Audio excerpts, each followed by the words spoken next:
The biggest lie we've been told about dogs is that if we love them, they'll automatically feel loved. It sounds impossible to question. After all, what else could love be? If we care for them, protect them, feed them, play with them, surely they know how deeply they're loved. Most of us have never doubted that because it's the way humans understand relationships. We believe that if the feeling is real, the other heart will simply know. But what if we've been asking the wrong question? Maybe the real question was never, do I love my dog enough? Maybe it's this: what does love actually feel like to a dog?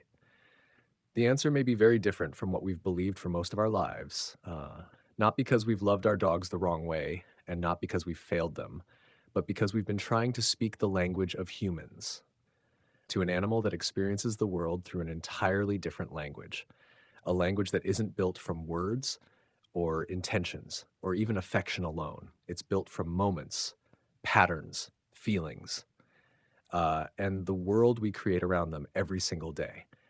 By the end of this video, you may never think about your relationship with your dog in quite the same way again. We don't learn how to love dogs from dogs. We learn it from people, from childhood. Uh, we're taught that love is something you show. You hug the ones you love, you hold them close, you shower them with attention, you buy gifts, you celebrate excitement. And without even realizing it, we begin loving our dogs the very same way. We lean in when we feel affection. We speak in soft voices. We fill their lives with toys, treats, and little moments we hope will make them happy. None of these things are wrong. Many dogs enjoy them. Some even seek them out. But there's a quiet assumption hiding underneath all of it. We assume that if something feels like love to us, it must feel the same to them. It's such a natural belief that most of us never stop to question it, because why would we? Love is love, isn't it? But perhaps we've been asking the wrong question. Instead of asking how we like to express love, perhaps we should ask how dogs experience it, because those may not be the same thing at all. Your dog has never been able to see what you feel inside. He can't look into your heart or measure your intentions. He doesn't know how much you love him simply because you feel it. Instead, he experiences something much more tangible. He experiences the life that surrounds him: your voice before your words, your movements before your touch, your patience when something goes wrong, your consistency from one day to the next, the quiet rhythm of living beside you. To us, love often begins as a feeling. To a dog, it may begin as an experience, not a single moment, but thousands of small moments that slowly become predictable.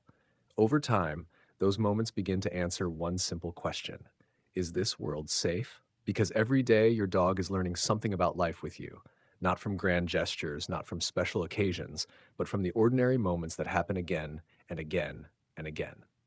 Maybe that's why two people can love their dogs equally, yet create very different emotional worlds. One feels calm and easy to understand, the other feels confusing even without meaning to, and suddenly, love starts looking very different. Maybe this is where everything begins to change, because we've been asking what love looks like. Dogs may be asking something else entirely. What does life feel like beside this person? For many dogs, love may not be a single action. It may be the feeling of knowing what comes next, knowing your voice won't suddenly become frightening, knowing your reactions don't change without warning, knowing they don't have to stay alert every moment just to understand what's happening.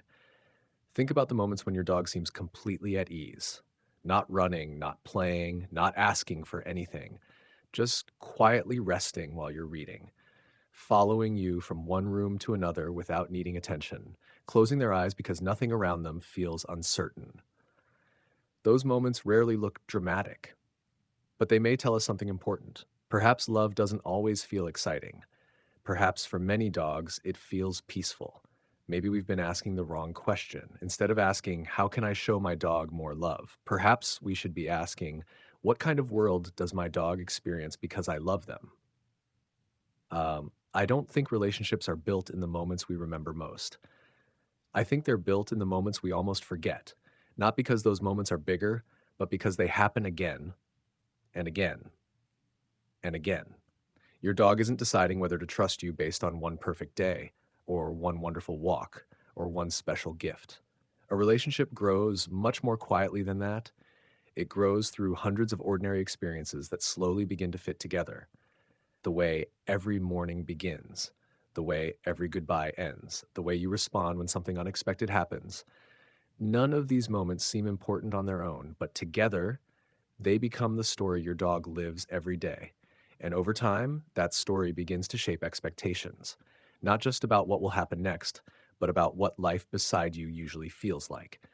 Maybe that's why the strongest relationships often look so ordinary from the outside. There's no constant excitement, no endless entertainment, just two lives learning each other's rhythm until being together simply feels natural. Perhaps that's what we've missed for so long.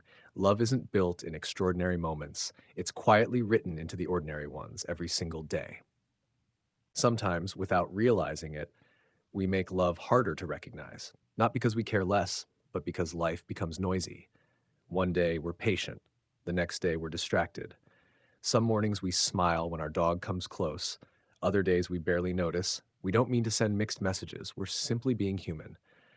But dogs don't experience our good intentions separately from our actions. They experience whatever today feels like. That's why love isn't only something we carry inside us, it's something we quietly create around another living being. Not through perfection, not through never making mistakes, but through a relationship that becomes easier to understand over time.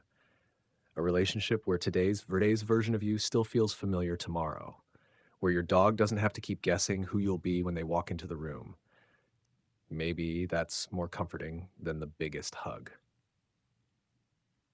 more reassuring than another toy, more meaningful than excitement that disappears a few minutes later. Because when life becomes understandable, trust has room to grow. And perhaps trust is one of the clearest ways a dog can experience being loved.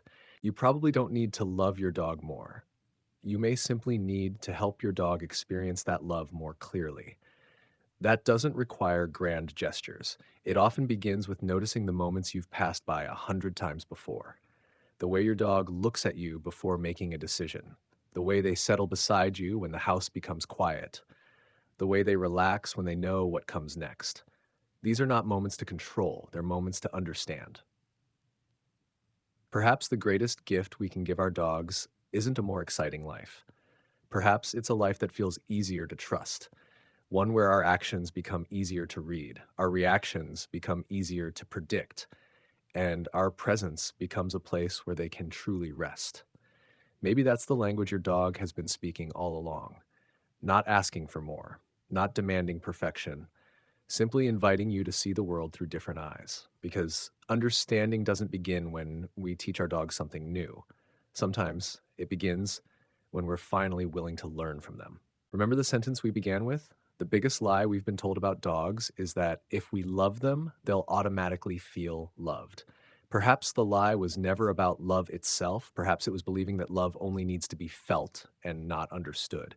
Maybe we've been asking the wrong question. Not how much do I love my dog, but what kind of world does my love create for my dog? Because every day your dog isn't your dog isn't reading your heart, eh? Your dog is reading your life. The rhythm you create, the calm you bring, the moments you repeat, the way your presence feels when nothing special is happening. Perhaps that's the language your dog has understood all along. Not not words, not grand gestures, but the quiet experience of living beside someone who makes the world feel safe, clear, and easy to trust. Maybe love has never spoken just one language, and perhaps living with a dog is how we learn another one. If this video changes the way you see your dog, then maybe it has already changed the way your dog has been trying to speak to you all along.